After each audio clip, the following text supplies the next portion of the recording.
और रात में 12 बजे के बाद से ही ये नया कानून व्यवस्था लागू हो गया है और हमारी पुलिस इसके लिए तत्पर है।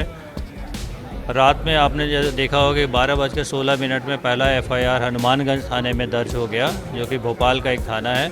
महिलाओं और बच्चों पे तो एक विशेष इसमें अध्याय भी है और उसमें बहुत ध्यान दिया गया है कि उनको परेशानी ना हो और जो चाहें तो EFIR के माध्यम से एफआईआर दर्ज करा सकते हैं। उसमें प्रावधान यही है कि EFIR अगर आपने दर्ज कराया है तो थाने में आके हस्ताक्षर करना पड़ेगा। ये एक कानूनी प्रक्रिया है। देश भर के साथ ही मध्य प्रदेश में भी नए कानून की शुरुआत हो चुकी है। इस वक्त हमारे साथ मौजूद हैं ADG जयदीप प्रसाद, जिनसे बात करेंगे इस नए कानून के तहत अब क्या बदलाव आने वाले हैं, कितना इसका फ़ायदा पीड़ितों को मिलने वाला है।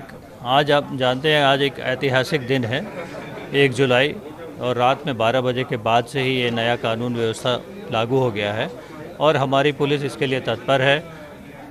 रात में आपने देखा होगा कि 12:16 में पहला एफआईआर हनुमानगंज थाने में दर्ज हो गया, जो कि भोपाल का एक थाना है, और BNS 296 के तहत ये अपराध दर्ज किया गया और इसी क्रम में कई थानों में अपराध दर्ज हुए हैं। तो ऐसा लग रहा है जैसे कि हमारी पुलिस पहले से तैयार थी और सही में तैयार थी, क्योंकि 31,000 पुलिसकर्मियों को हम लोगों ने तैयार किया, IO के रूप में ट्रेन किया। 60,000 पुलिस अधिकारी कर्मचारियों को भी ट्रेनिंग लगातार 6 महीने से दी जा रही है।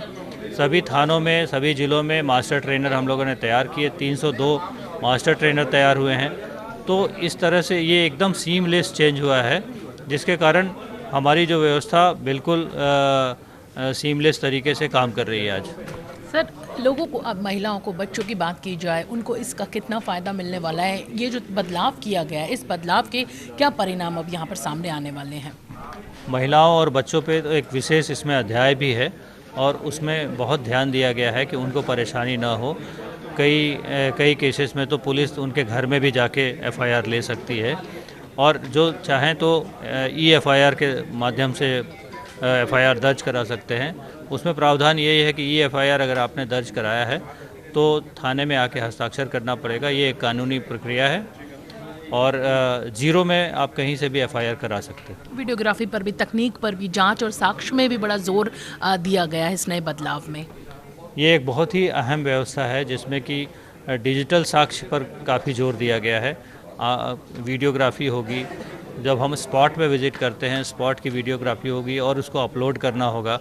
तो ये ऐसी व्यवस्था की गई है कि इसमें कोई टैंपरिंग ना हो सके और कम से कम छेड़छाड़ की संभावना बिल्कुल ख़त्म कर दी गई है। बिल्कुल, यहाँ आप साफ सुन सकते हैं कि जिस तरह से अब जो नए कानून हैं उनकी शुरुआत यहाँ पर हो चुकी है। बदलाव के लिए पुलिस पिछले कई महीनों से तैयारी कर रही थी और वही तैयारी अब मध्य प्रदेश में भी नज़र आ रही है। पुलिस पूरी तरह से तैयार है और इसके साथ ही अब नए कानून में बिल्कुल साफ प्रावधान कर दिया गया है कि पीड़ित को पूरा न्याय मिले और जो आरोपी है उसे कड़ी से कड़ी सजा मिले। कैमरामैन विनेश श्रीवास्तव के साथ IBC 24 भोपाल से हरप्रीत कौर रिन।